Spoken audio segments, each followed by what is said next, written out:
Seterusnya kita masuk terus kepada pendahuluan. Apa itu sukarelawan? Sukarelawan bermaksud orang yang melakukan sesuatu secara sukarela.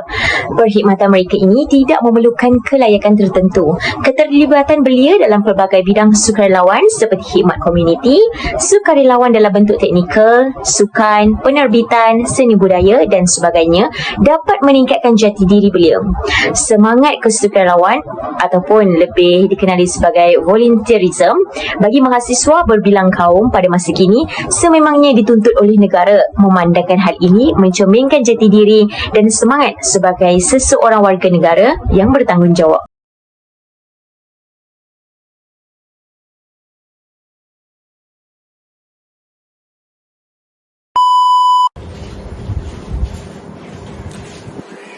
Okay, so untuk program ni kita akan pergi ke 5 buah rumah. Jadi setiap tim akan pergi satu buah rumah. So tim awak akan pergi rumah pertama. Lepas tu nanti awak bagi tahu lah tim-tim lain ni. Okay. Okay, itu je, bye-bye.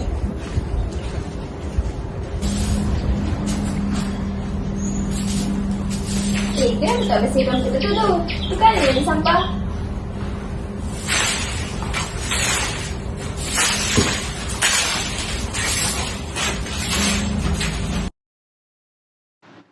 Cabaran ini dapat diatasi dengan melaksanakan mesyuarat secara berkala untuk meneliti perkembangan sesuatu projek sukarelawan. Mesyuarat yang dijalankan haruslah melibatkan kesemua ahli sukarelawan agar mereka tahu tentang aktiviti yang dirancang dan tahu tentang tugas masing-masing. Hal ini secara tidak langsung dapat memastikan sesuatu projek kesukarelawanan berjalan dengan lancar tanpa pertindihan tugas atau lain-lain.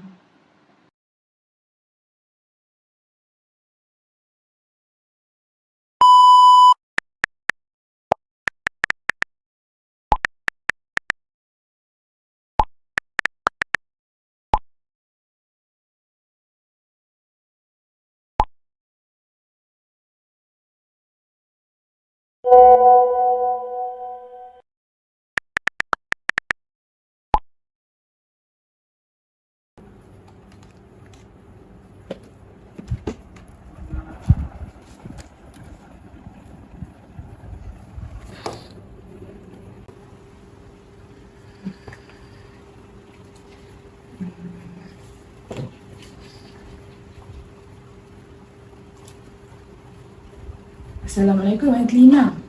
Saya dah buat kira-kira untuk barang sumbangan mangsa banjir. Jumlah dia melebihi bajet yang kita ada sekarang. Sumbangan yang mula-mula kita dapat hari itu, kita dah guna untuk beli barang pembersihan rumah mangsa banjir. Jadi setakat ni kita masih tak ada sumbangan tambahan daripada sesiapa pun. Cara untuk mengatasi masalah kewangan ialah dengan mendapatkan sumbangan daripada masyarakat. Hal ini dapat dilaksanakan dengan menyebarkan aktiviti sukarelawan yang hendak dijalankan di media sosial.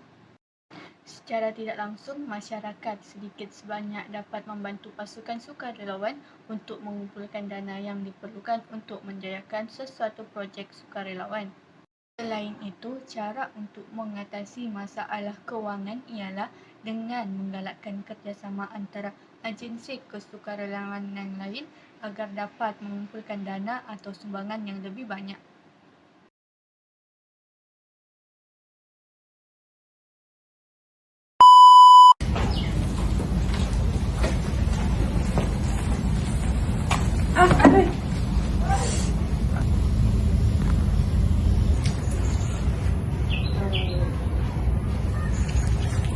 Kenapa awak pakai kasut ni? Kan saya dah bagi tahu dalam kalimat tu, kita kena pakai kasut yang sesuai sebelum mengikat aktiviti ni. Kan bahaya jika begitu. Jadi, cara untuk mengatasi masalah keselamatan dalam melakukan aktiviti kesukarelawan adalah yang pertama, dengan memastikan kesemua ahli sukarelawan mempunyai keupayaan fizikal yang baik dan memakai pakaian yang bersesuaian. Contohnya, jika membantu bergotong royong membersihkan rumah mangsa bencana, pakailah boots dan sarung tangan dan bukannya selipar. Selain itu, kita tidak boleh mengelak daripada bahaya dalam melakukan aktiviti sukarelawan. Jadi, latihan tidak balas kesihatan dan keselamatan sebelum melakukan apa-apa aktiviti sukarelawan boleh dilakukan sebagai satu langkah pencegahan dan persediaan.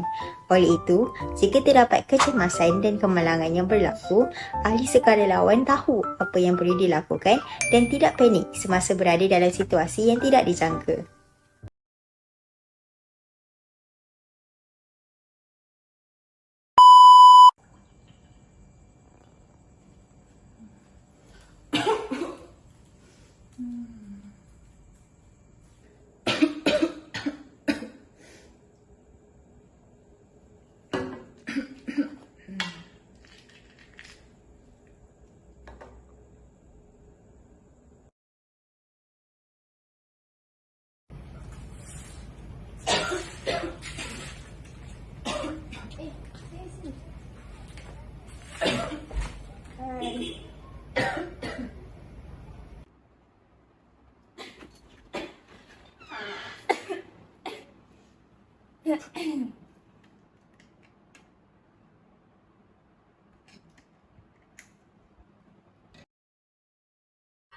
Cara mengatasi masalah ancaman penyakit yang dihadapi oleh sukarelawan ialah sentiasa mematuhi prosedur operasi standard SOP yang disediakan.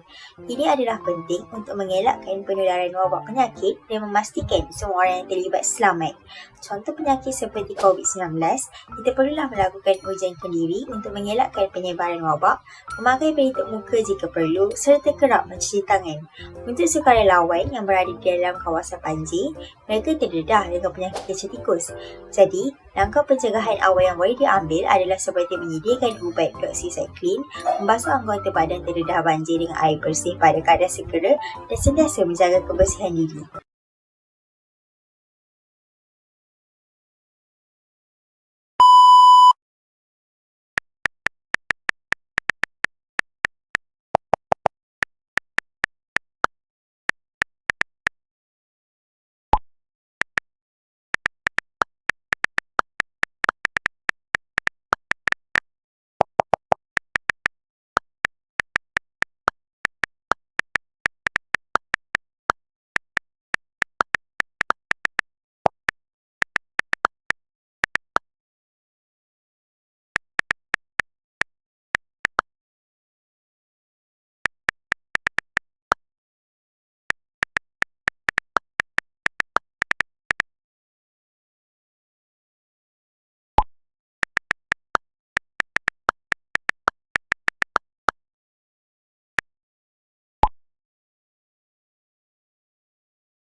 Okey, korang dah tengok kan apa yang terjadi sebentar tadi?